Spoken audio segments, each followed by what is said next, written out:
am speaking here as the chair of the newly formed, one-day-old IANA's Women for Science Working Group.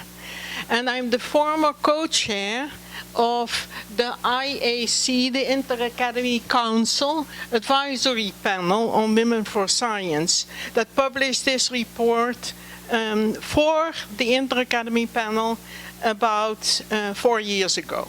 And the Inter-Academy panel adopted it for implementation. For a long time, nothing happened until IANAS, the principal sub-region, I would say, of the IAP, took the initiative to start implementing this report. See that I can move the right way. Yeah. This is the outline of my talk. An introduction, the necessary aspect, that why do women have to be in science and technology? S&T is science and technology. The obstacles there are, what can academies do to help, and some conclusions. Okay. Wrong way. Yeah. Okay. So the issues dealt with in this report, which you can order free of charge on the internet, are the underrepresentation, the persistent underrepresentation of women in science and technology. The obstacles, the argument that it is essential that women participate in science and technology capacity building, and then what academies can do to empower women and make them part of the science and technology enterprise. And IANAS is the first regional network to have established the Women for Science working group. Okay, now these are the persistent facts. Women are half of humanity, and their numbers in mathematics, physical sciences, and engineering remain low. Professional women seldom reach the decision-making levels in universities and other research institutions. And science academies typically have fewer than 10% women members.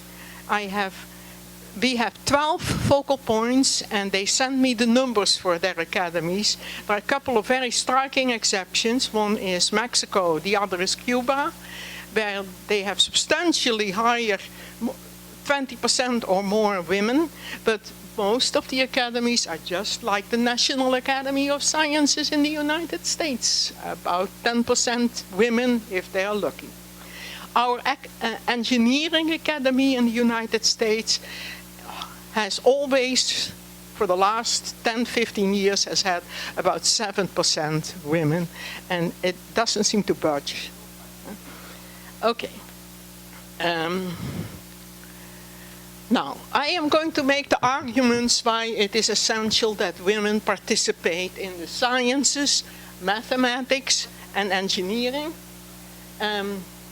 The first argument is, I'm talking to academicians, is the scientific argument. The argument that it benefits science. That is why this report is called Women for Science. Science gets richer if it is open to women. First of all, that's rare talent. Very few people in the population have enough talent to become a scientist or an engineer or a mathematician. If such talent appears, it has to be nurtured. There is absolutely no excuse for putting up artificial barriers and making life harder for certain categories of people that you don't like for one reason or another, including their gender. Excluding women scientists, the second argument, it induces bias in science. And that is most glaringly so in the medical sciences. There are a couple of very striking examples. One is very well known. In the United States, they have done a 30-year study of heart disease in the population. And so they took a cohort of men and followed their life from, say, adulthood all the way to old age to get statistics about heart disease. There was not a woman in that cohort. Why?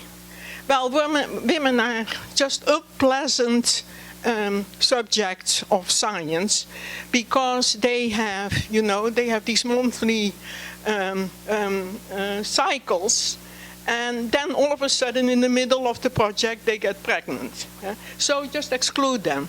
And then the conclusions about heart disease in men were assumed to being transferable to women, or B, it's not necessary to study women anyway because they don't get heart disease. That is well known. It is a male's disease. So a medical study where the bias is built in from day one. And the other example is last week's. It turns out that all the science on human diseases using animals, in this case mice, were done on male mice.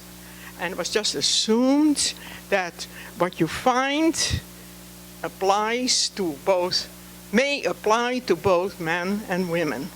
There were no female mice included in the study for the same reason that no women were included in the Framingham study.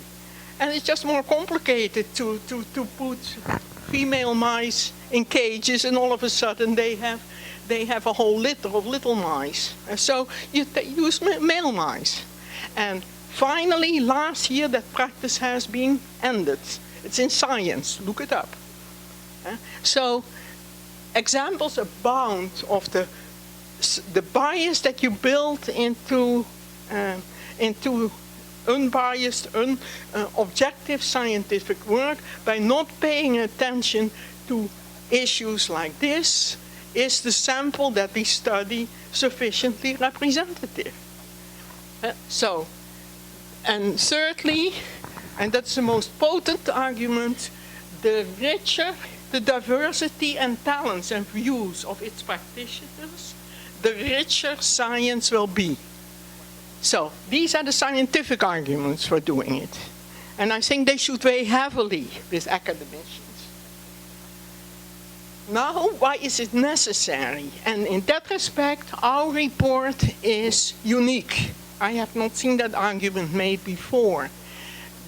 I owe it to my co-chair.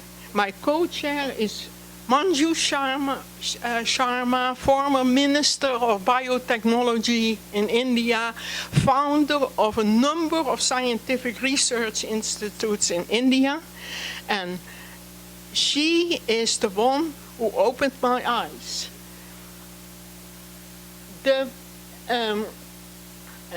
It is essential for economic development because utilizing the talents of women, saying women have to be incorporated in science because that is gender equity. Yes, it's true, that is gender equity, but that's not enough of an argument. The argument is that it is essential to fully involve women in science and technology for the sake of global economic development and for environmental and energy sustainability.